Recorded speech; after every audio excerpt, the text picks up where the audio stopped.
Ladies and gentlemen, the President of the Republic of the Philippines, His Excellency, President Ferdinand Romualdez Marcos Jr.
Uh, Good morning, everyone. Please be seated.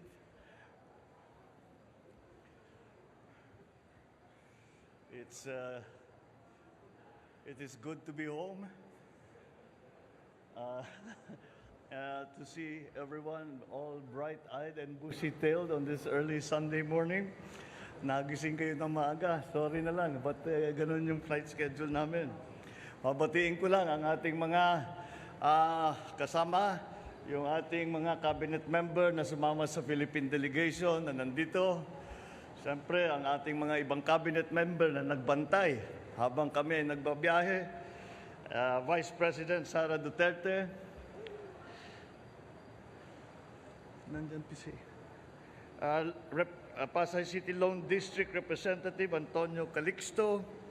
The AFP Chief of Staff, Lieutenant Bacaro, and Major Service Commanders. Other distinguished guests, ladies and gentlemen, good morning. I am pleased to report to you and the Filipino people the main outcomes and results of this working visit of ours to New York from 18 to 24 September. My first activity upon arriving in the United States was to meet with the Filipino community. And their smiles, their songs, and their welcoming took away the weariness of a 16-hour flight from Manila. And in our meeting, I thanked our kababayans who came. Some came from Canada, some came all the way from Florida. And I thank them for the work that they do and their contributions to the communities in the Philippines and in the United States. I also, once again, expressed my respect and my admiration for their commitment to the future and welfare of their families, including those who are still back home here in the Philippines. I also took the opportunity to share with them some of our priorities and plans under this administration and their important role in the work ahead. I also emphasize that by working together, we can build a better future for our country and our people. The main event of this visit to the United States, to New York specifically, was to deliver our national statement at the 77th session of the General Assembly on 20 September in the United Nations. In my speech, I articulated the role we see for the Philippines working with the United Nations in building a brighter future for our people and a safer and more just world for us all. I addressed global issues that require a united global action, such as climate change, rising food prices, rapid technological change, the peaceful resolution of international disputes, the need to protect the vulnerable sectors of our society, such as migrants, and ending all forms of prejudice. I also shared our experience in the BARM peace process, boosting agricultural productivity and promoting human rights to the UN Joint Program on Human Rights. And I reiterated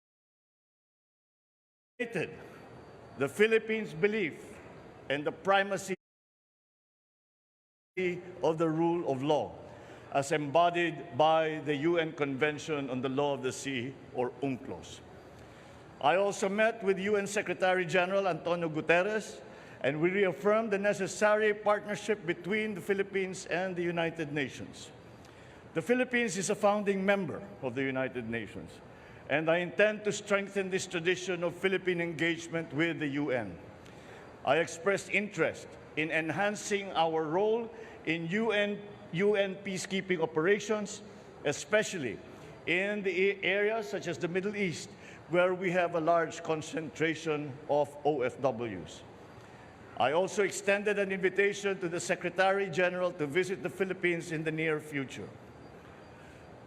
During the conference in the United Nations, I also held formal and informal bilateral meetings with leaders of our key partners, such as the US, such as Japan, and I shared with them the priorities of the Philippines to work with them in addressing food and energy security and climate change, amongst other many issues. Our discussions were very productive, and the members of the Cabinet will now work to operationalize the many areas of cooperation that we identified. I met also with a number of business leaders from different US companies during the week, and all of them committed to be a part of our development and economic growth. Together, we will be working on addressing some of our key economic challenges, particularly, once again, climate change, food security, energy security, to name but a few. There will be, I believe, good news to share in the next few months, particularly in terms of their plans to expand and further broaden their investment footprint in our country. Our discussion with the U.S. business community affirms the optimism with which international investors view the Philippines today. I also delivered a keynote address at the New York Stock Exchange and at the Philippine economic briefings, which drew institutional investors, senior corporate executives, fund managers, and entrepreneurs. At these meetings, I shared with them our vision for the future and how important it was to address the key challenges that continue to constrain the development of our economy. I also informed them about how we intend to deal with some of the fundamental problems in our food, energy, and broader economic security. I also emphasized the importance of peace and stability in the region and the important role of great powers like the United States, so that developing countries like the Philippines can have the space to achieve growth potentials. It was thus an honor to ring the closing bell on the trading floor of the New York Stock Exchange at exactly 4 p.m. in the afternoon of September 19th. Our delegation also hosted 4 CEO roundtable discussions that dealt with key economic sectors such as IT BPM, digital infrastructure, global brands, particularly in garments and apparel, and, of course, industry and infrastructure. I was joined by the economic managers and other cabinet members in brainstorming with these U.S. companies, some already present and others intending to be in the Philippines. We identified the opportunities and challenges to our achieving our common objectives of growth and development in various areas. I thank them for their candid and constructive comments, and I look forward to working with them on the issues and agreements that we identified. My final stop before returning home last night was with the Asia Society, where I had a roundtable discussion with a select group of leaders of the U.S. business community on the state of the global and regional economy today. After the discussion, I delivered a public lecture where I shared my views on the opportunities, the threats, and challenges facing Asia, the United States, Asia-Pacific region, and all our neighboring countries today. I also spoke about my administration's priorities and plans for the next 6 years.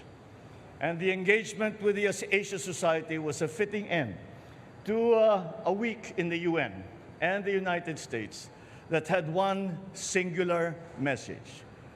The time to invest in the Philippines is no longer just sometime in the future. It is now. We in the Philippine delegation are one in our assessment that the work done in this trip serves as a good start for opportunities identified to be made into programs and projects to benefit the Philippines and our countrymen. And so the work continues, but I am happy to report that we have had a very good and strong start to our efforts. Thank you and good morning.